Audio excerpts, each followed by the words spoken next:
إن الحمد لله نحمده ونستعينه ونستغفره ونعوذ بالله من شرور أنفسنا ومن سيئات أعمالنا من يهدي الله فلا مضل له ومن يضلل فلا هادي له وأشهد أن لا إله إلا الله وحده لا شريك له وأشهد أن محمدا عبده ورسوله أما بعد فإن أحسن الكلام كلام الله وخير الهدي هدي محمد صلى الله عليه وآله وسلم وشر الأمور محدثاتها وكل محدثة بدعة وكل بدعة ضلالة وكل ضلالة في النار. Donc aujourd'hui, bi'idhnillah wa bi'awnillah subhanahu wa ta'ala, on va commencer une série qui a pour titre les différences jaliyya entre la salafiyya et la hizbiyya. À la base de ce titre, ce sont des cours qui ont été donnés, ou une conférence plus que complète qui a été donnée par notre cher bien-aimé Mohammed ibn Ramzan al-Hajiri, hafidhahullah ta'ala, et qui donc démontre les différences fondamentales qui se trouvent entre la da'wa, qui est dite la da'wa salafiyya, qui se rattache donc à la voie des pieux prédécesseurs, comme il se doit. Et de l'autre côté, de l'autre rive, la da'wa dite hizbiyya, cette da'wa sectaire, et qui va suivre elle et se conformer à des bases qui sortent des règles établies depuis le Coran et la Sunna par les pieux prédécesseurs, salafus salih.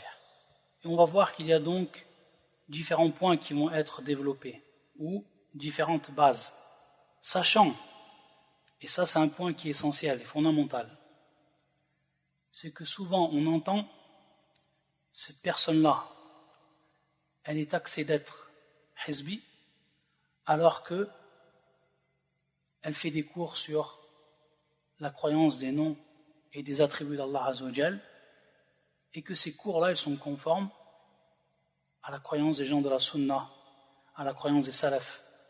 Donc sa croyance, elle est bonne. Donc comment taxer cette personne de hizbi, d'une personne qui est sortie du minhaj salafi? On va voir, et ça va être là un grand bayan, un grand éclaircissement qui va être fait, c'est que il y a plusieurs bases dans la croyance, plusieurs bases dans le minhaj. Il n'y en a pas qu'une. Il se peut que la personne soit conforme sur une, sur deux, sur trois, sur quatre bases, ou même plus, qu'elle ne soit pas conforme sur d'autres bases, celles qu'on va détailler, celles qu'on va voir.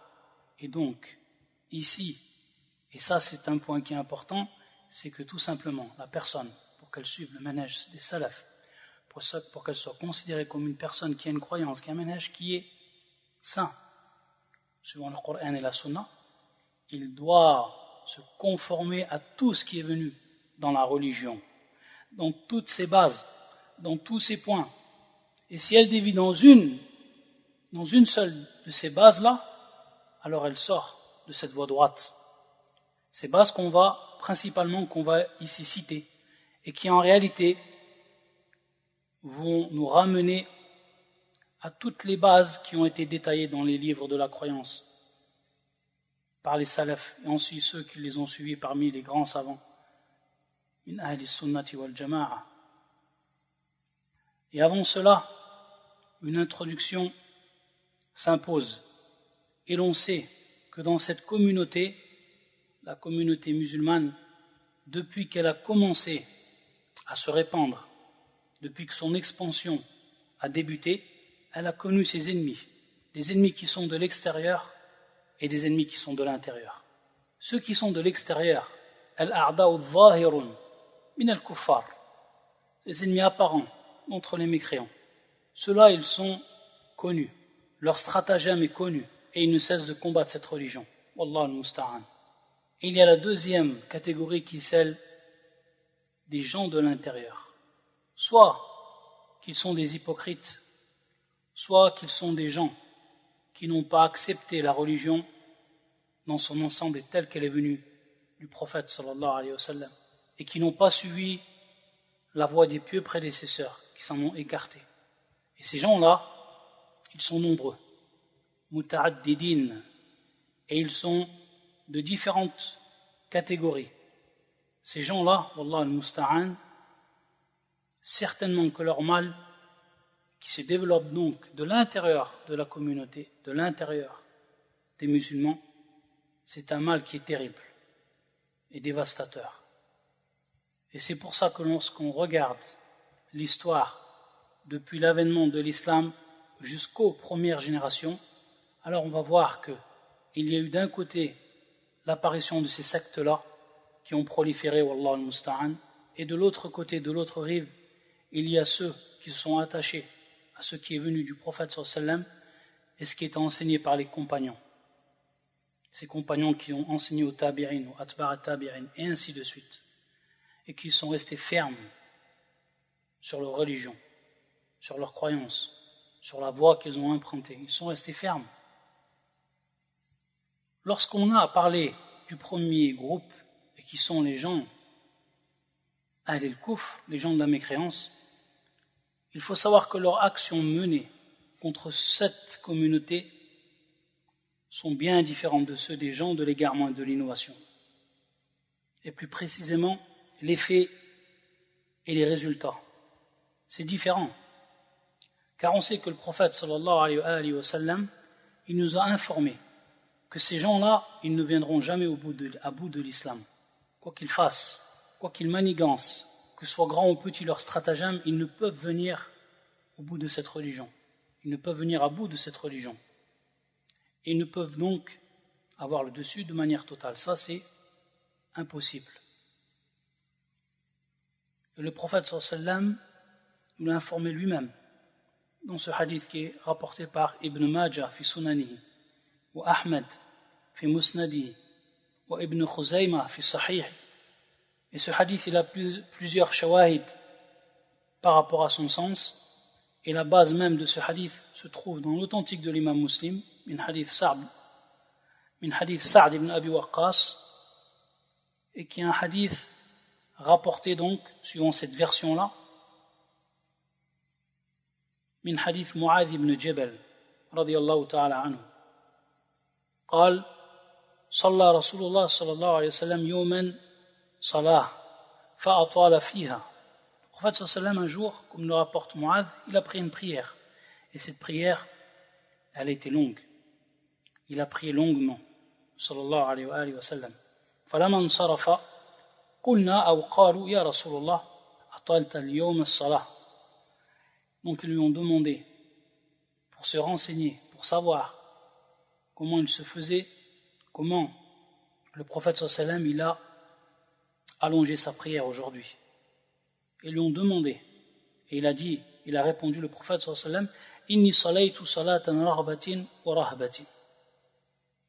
C'est-à-dire que j'ai prié, il a répondu, le prophète sallallahu alayhi wa sallam, j'ai prié une prière d'espoir et de crainte. Rahba wa rahba. Sa'altu Allah azza wa jal li ummati thalathan. J'ai demandé à Allah azza wa jal trois choses.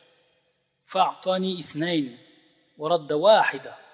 Il m'en a donné deux, il m'en a refusé une. سألته أن لا يسلط عليهم عدوا من غيرهم فأعطانيها. Et donc, la première requête du prophète sallallahu alayhi wa sallam, cette invocation même, lorsqu'il a demandé à Allah subhanahu wa ta'ala que les ennemis, en dehors des musulmans, n'ont jamais le dessus, ne prennent jamais le dessus sur les musulmans. Bien entendu, ils ne prennent le dessus de manière totale jusqu'à ce qu'ils viennent à bout de cette religion et des gens de cette religion, comme on l'a cité. Et Allah Azza wa Jalla lui a donné, c'est-à-dire qu'il a répondu à son invocation de manière positive, subhanahu wa ta'ala. Et donc, ici c'est la preuve que cette communauté jamais ne sera battue par les kuffars, jamais. Quoi qu'il advienne. La deuxième, وَسَأَلْتُ أَنْ لَا يُهْلِكَهُمْ غَرَقًا فَأَعْطَانِيهَا. Il a demandé également que cette communauté ne soit pas exterminée par le naufrage, par la noyade. Et également cette requête, a été acceptée par Allah subhanahu wa ta'ala. Et la dernière, et c'est celle donc qui est mardouda, c'est celle qui est rejetée. وَسَأَلْتُ أَنْ لَا يَجْعَلَ بَأْسَهُمْ بَيْنَهُمْ فَرَدَّهَا عَلَيْهِ. C'est-à-dire qu'il a demandé à Allah subhanahu wa ta'ala, sallallahu alayhi wa sallam, que leur force ne soit pas, bien entendu ici c'est à titre de combat, c'est-à-dire qu'il n'y a pas de combat ou qu'ils ne se combattent pas entre eux. Qu'ils ne se combattent pas entre eux. C'est-à-dire qu'il y a des combats qui adviennent entre les musulmans. هذا البأس. Yani qu'ils ne fassent goûter leur force, qu'ils ne fassent goûter donc leur force. Et donc le combat ici entre les musulmans. Et celle-là, elle a été refusée. Wallah al-musta'an. Donc, à partir de là, on s'aperçoit que ce qui a été cité auparavant, il est présent dans ce hadith du prophète sallallahu alayhi wa sallam. Donc on voit que le mal, il est bel et bien différent de la première catégorie des ennemis.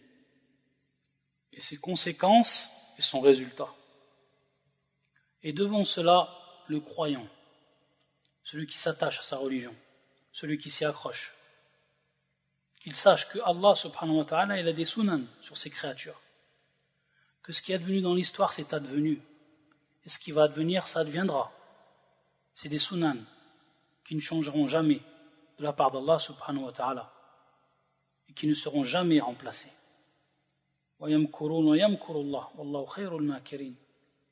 font des stratagèmes et Allah de même, il est le meilleur de ceux qui rusent subhanahu wa ta'ala.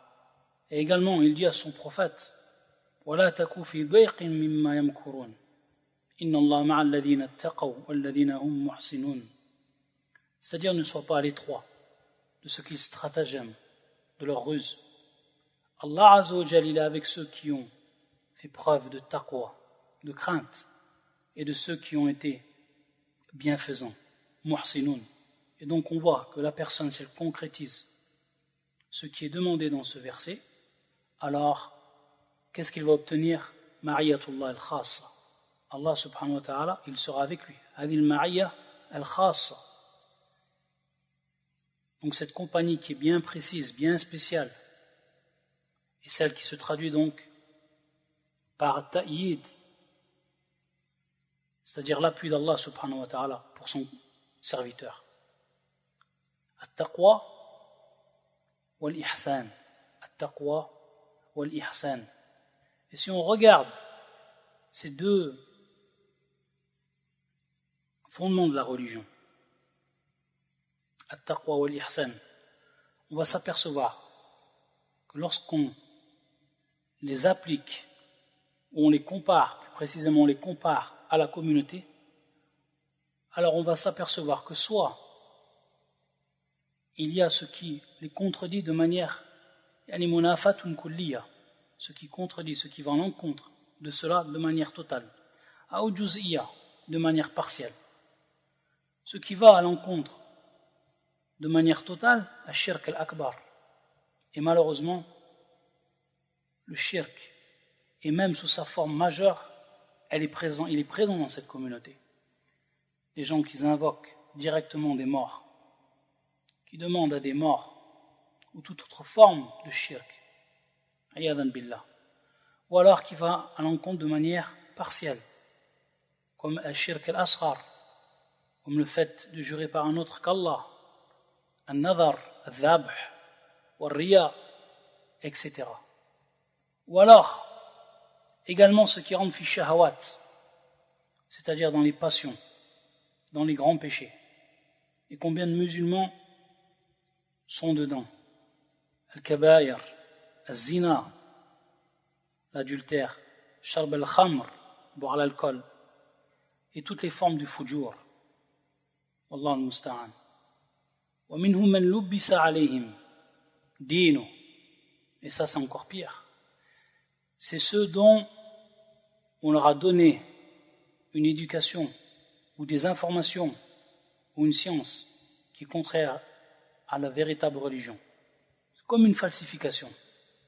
Mais dans tout cela, il faut savoir que ce qu'il y a de plus dangereux, Ce sont al-shubuhat wal-ahwa. Ce sont les gens donc de al-shubuhat, des doutes, des suspicions, wal-ahwa, des passions. Ce sont eux les pires et qui font le plus grand dégât dans la religion. Et par leur voie, par la porte qu'ils ont ouverte, rentrent toutes les catastrophes dont la communauté est touchée. Et même si on s'aperçoit, lorsque les ennemis de la religion, ils veulent combattre cette religion même à sa source, c'est-à-dire cette religion authentique, alors ils savent qu'ils n'ont aucune chance lorsqu'ils s'y prennent de manière directe. Ils l'ont compris à travers al-usur, à travers les siècles qui sont passés, à travers l'histoire. Ils savent que c'est une mission qui est impossible. Donc, quelle est leur voie? C'est qu'ils utilisent ces gens-mêmes. Bien souvent, ils utilisent ces gens-mêmes de l'innovation. Donc, regardez par où vient le mal. Et ces gens-là, al-shubuhat wal-ahwa, ils ont embelli beaucoup de choses aux musulmans. Ils embellissent.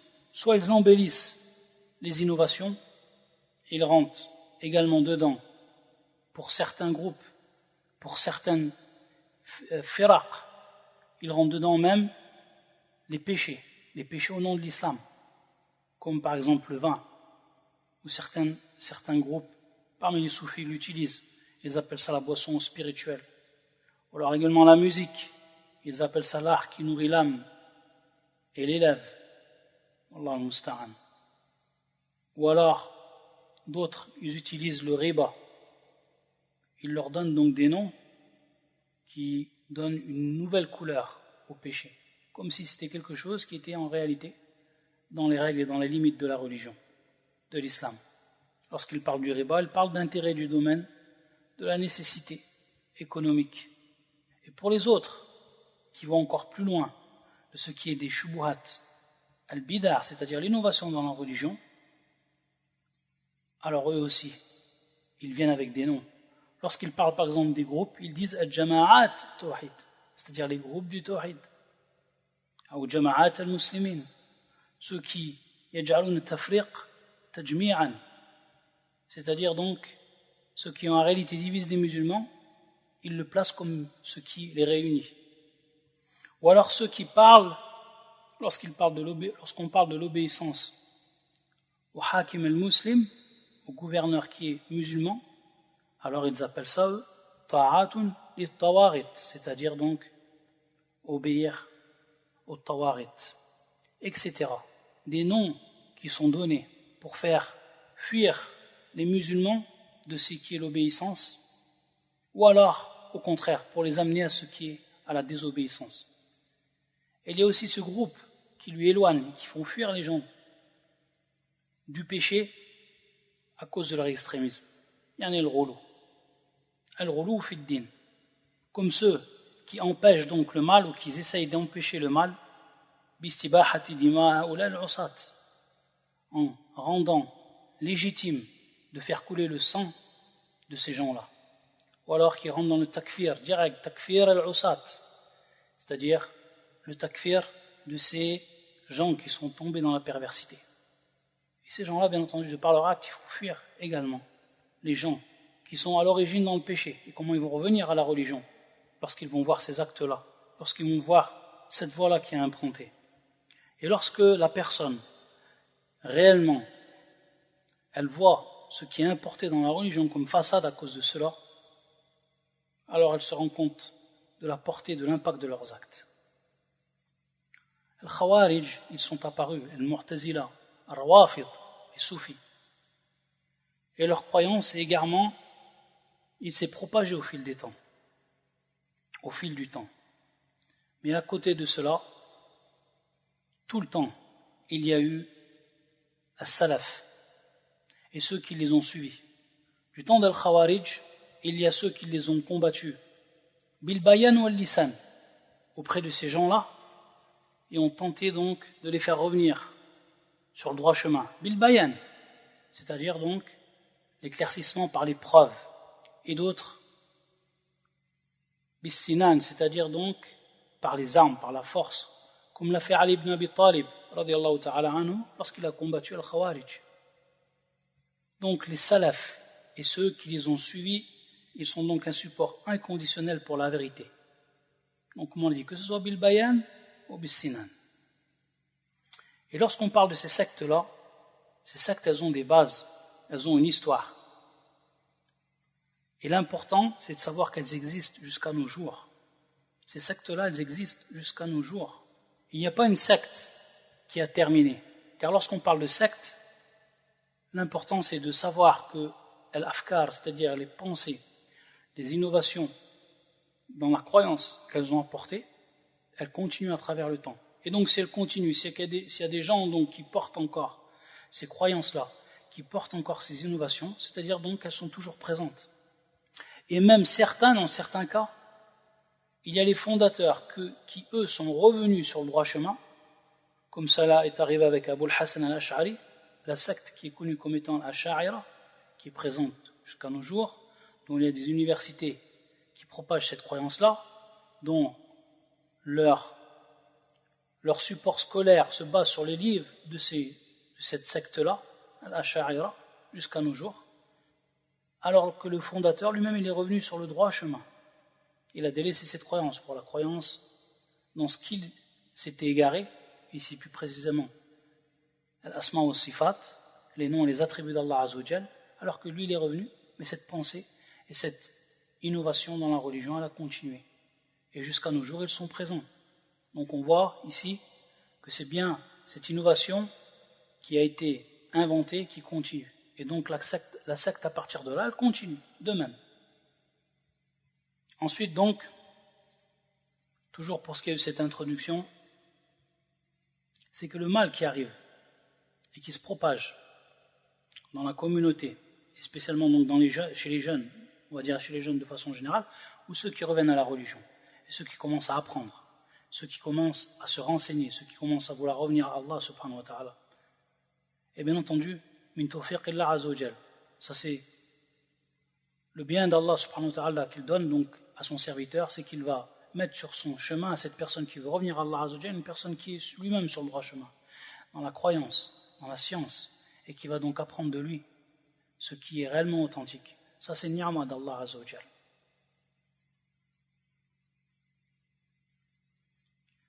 Mais bien entendu, il y a des causes et des asbab pour toute chose.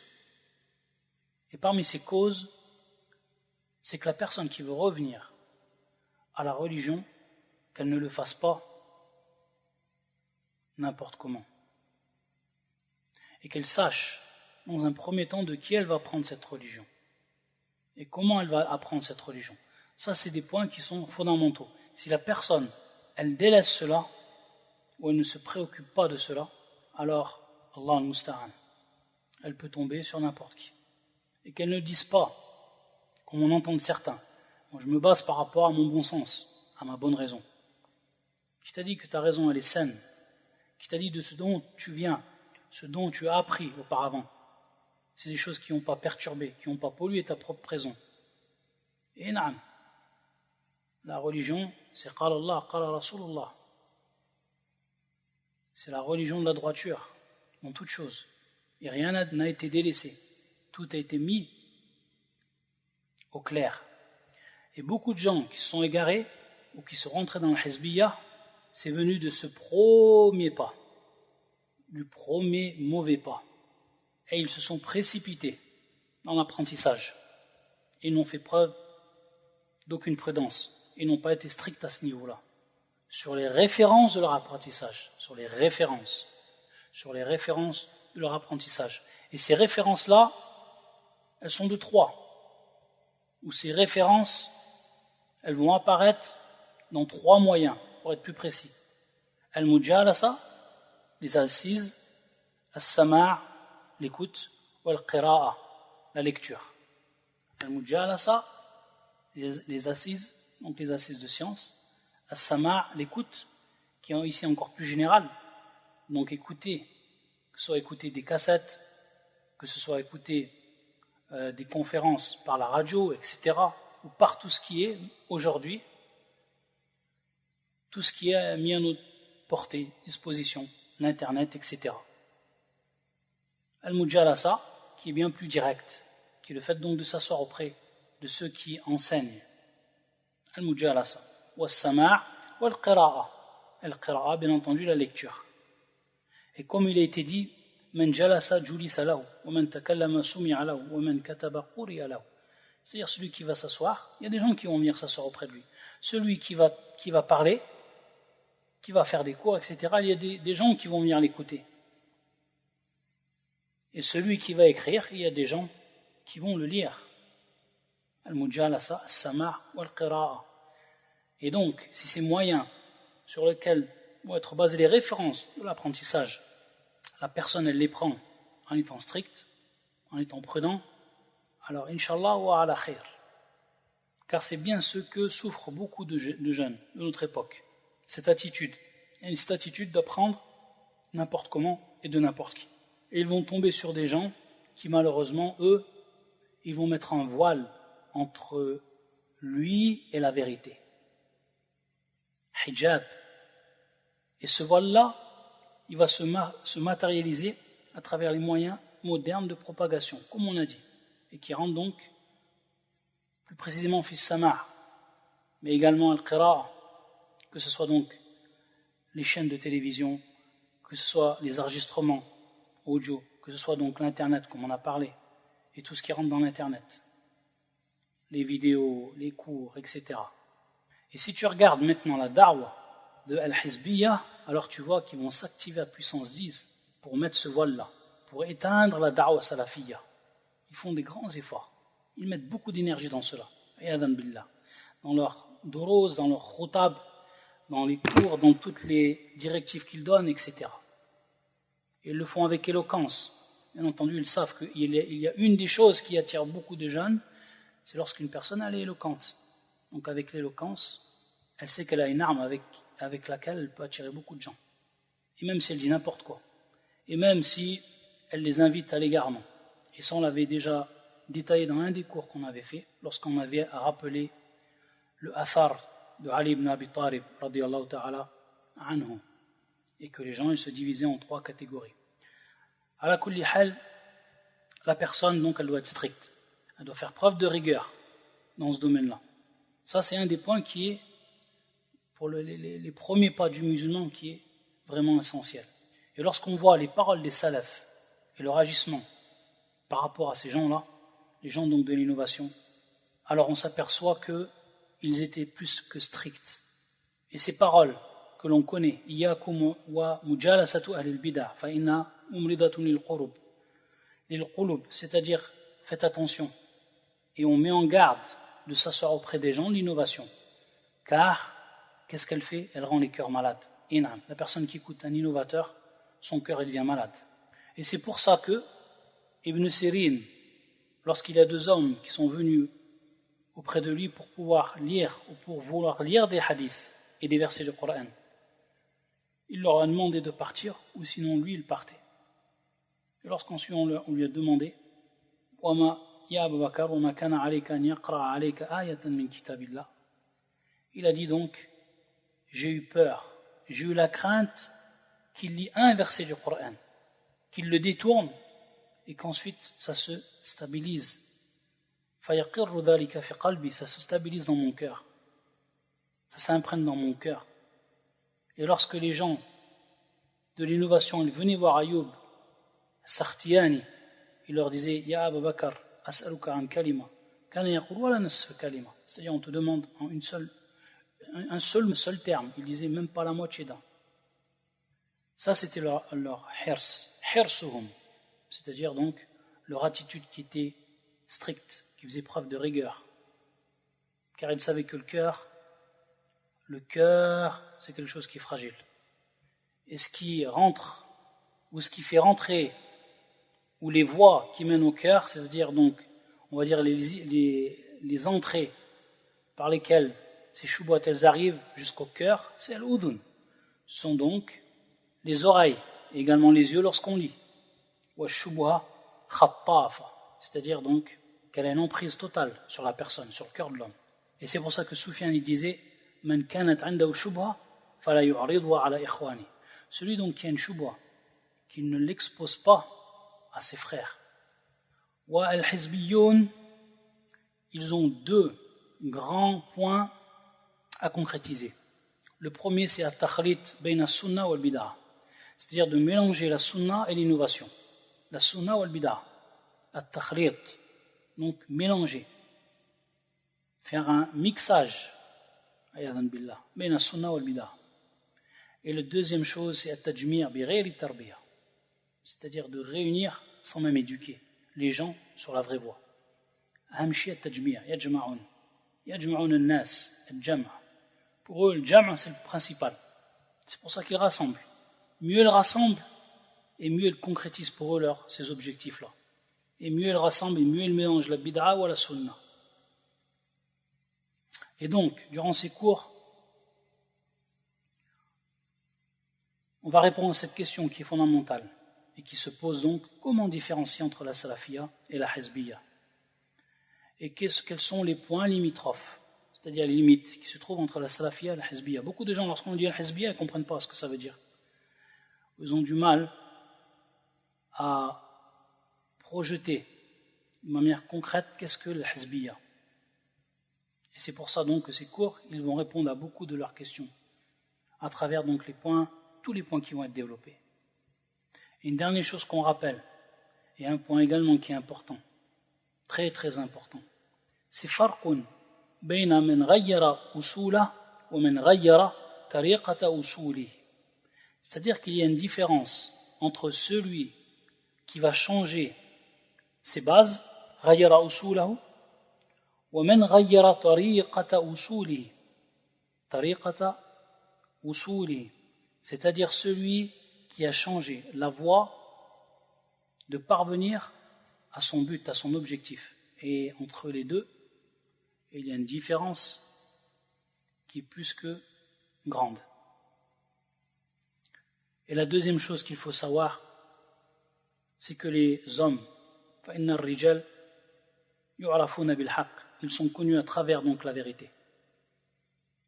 Et on ne connaît pas la vérité à travers les gens, ou les hommes. وَلَا يُعْرَفِ الْحَقِّ بِالرِّجَالِ. Ça, c'est deux points qu'il faut bien avoir à l'esprit avant même de continuer cette série. Les points qui vont être développés, c'est les suivants. Donc, lorsqu'on dit points, c'est en fait des bases, c'est-à-dire des bases. Et dans ces bases-là, on va connaître les véritables différences qu'il y a entre la voie des pieux prédécesseurs et la voie de ces hizbiyoun. La voie salafiyya, dite salafiyya, est celle qui est dite hizbiyya. La première base, c'est le mawqif min al-i'tiqad fi sifatillah. C'est donc la position qu'ont les gens par rapport à leurs croyances en ce qui concerne les attributs d'Allah Azza wa Jal. Ça, c'est la première base qu'on va développer et dont on va voir. La deuxième base, al-mawqif min al-shirkiyat, c'est-à-dire également l'attitude ou la position des gens par rapport à tout ce qui rentre fi shirkiyat. Ensuite, al-mawqif min al-imama, ça c'est le troisième, al-imamatu fi ad-din, al-imama. On va développer, on sera bien entendu base par base ce qui est voulu. Le quatrième, al-mawqif min al-jama'a, c'est-à-dire la position qu'ont les gens par rapport au groupe. On voit ce que veut dire al-jama'a ou al-jama'at. Ensuite, le cinquième, al-mawqif min al-jihad, la position des gens donc par rapport au jihad. Le sixième, c'est al-mawqif min ad-dima al-ma'souma bil-iman wal-aman, c'est-à-dire la position des gens par rapport au sang qui est considéré comme sacré, ma'souma, dont on ne peut toucher, que ce soit par la foi, c'est-à-dire qu'il a été sacré par la foi, ou dont on ne peut toucher de par la foi, ou alors al-aman, la sécurité. Al-mawqif min al-ulama, c'est-à-dire la position par rapport aux savants. Et qui sont les savants? Les savants de la sunna, qui ils sont réellement? Ahlul ilm. En huitième, al-mawqif min al-bid'a wa ahliha, également la position qu'ont les gens par rapport à l'innovation et aux gens de l'innovation. Et ensuite, le 9e et l'avant-dernier, al-muqif min al-takfir. Al-muqif min al-takfir, c'est-à-dire la position par rapport au takfir, de toutes les questions qui rentrent dans le takfir. Et ensuite la dernière, al-muqif min aqidati al-wala'i wal-bara. La position par rapport à l'aveu et au désaveu, de la croyance, de l'aveu et du désaveu. Ça en fait 10. Et comme on l'a dit, si une personne n'est plus en conformité avec une seule de ces bases-là, alors ce n'est pas une personne qui est considérée comme suivant la salafiyya. Mais il va rentrer dans ce qu'on appelle al-hizbiyya, à travers ces 10 points. Al-hizbiyya, qui est bien entendu l'antonyme de al-salafiyya, à travers ces 10 bases. Donc on va détailler, on va rapporter les paroles des savants, on va voir les preuves de ce qui va être dit, et Inch'Allah ce sera clair à travers ou au fil des cours.